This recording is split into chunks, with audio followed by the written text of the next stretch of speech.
Transcription number 134. Speed 100 words per minute. Start.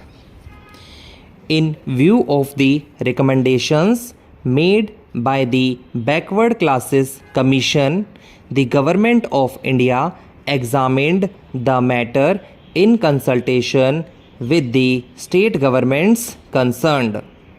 This is exactly what we have decided and what has been incorporated in the present bill.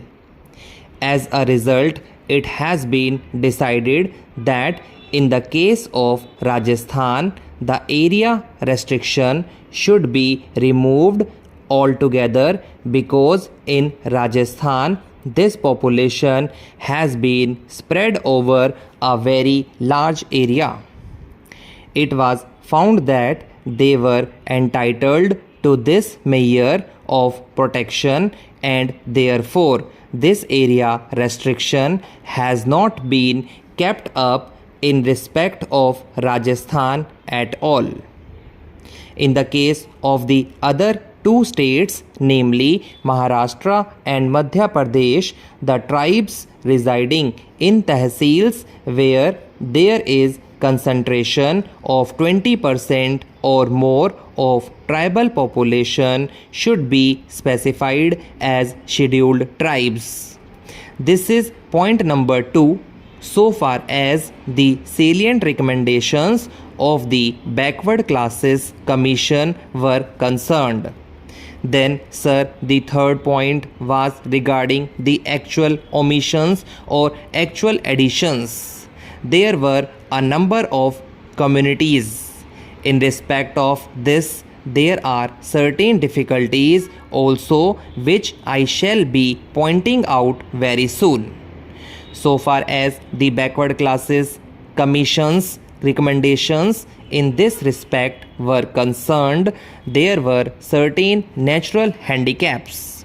When we received their recommendations regarding either additions or omissions, naturally we had to depend upon the well-considered views of the state governments. As I stated to the House, there was a double reference. The first reference was at the preliminary stage and the second reference was with regard to the tentative proposals that the government had evolved. Therefore, in this case, after the receipt of the views of the state governments, the Government of India finally recast what they had prepared in the light of these views. Generally, what has been done is when there has been a recommendation which is supported both by the Backward Classes Commission and the state government, then we accept that particular community either for addition, if formerly it was not there, or for omission, if omission has been jointly supported by both these people. If, for example, there is a difference of opinion between them, then the government considered the matter. I would point out that the state governments have a number of means of knowing the correct position so far as these are concerned. So far as the Backward Classes Commission was concerned, there were certain handicaps as pointed out to you, and therefore we have tried to follow the views of the state governments to the extent that it is necessary. In a few cases, naturally, we had to come to certain conclusions irrespective of the view either of the Backward Classes Commission or of the state governments. But such cases are not many. And then, after considering all these things, we have prepared the list, and you will find in the schedule attached to the bill the names of the various communities which ought to be recognized so far as either the scheduled castes or scheduled tribes are concerned. One more important question arises so far as the number of these communities is concerned. That was a very difficult task. Now, what happened in 2011 was naturally representations were made to the government that we ought to give up encouraging or perpetuating caste system.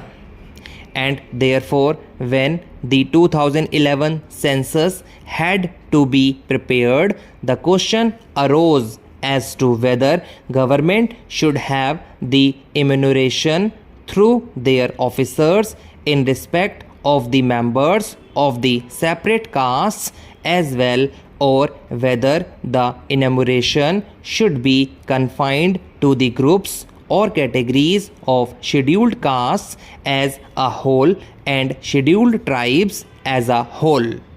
For example, take a particular community, the Bhil community. In some of the former census, we had these communities shown separately.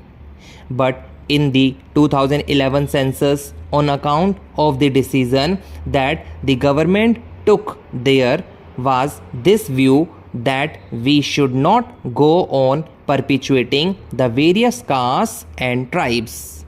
The desire was to amalgamate all of them under these two recognized heads, namely the scheduled castes and the scheduled tribes. Therefore, a separate enumeration as Bhil was not generally mentioned. I am mentioning only one community, not the others. What was done was, when the man stated that he belonged to a particular tribe or a caste, then the enumerator found out whether he was one of the scheduled castes or scheduled tribes recognized by the president's order. Then his name was shown in the category of scheduled castes or scheduled tribes without mentioning the special community. Afterwards, this commission was appointed. One of the results of the appointment of this commission was naturally the accentuation of the emphasis on castes and tribes. Every community began to plead because, after all, certain rights were given. This political right of representation was also given, and therefore every community thought it advisable to claim that either they were a scheduled caste or a scheduled tribe. Not only rice, but with regard to articles like jiggery, charcoal timber, firewood, and other things, there was a heavy blockage in Andhra as far as the railways were concerned. Sir, while talking about the coal, many honorable members referred to Bihar and West Bengal. But I would like to mention a word about the coal mines of the south.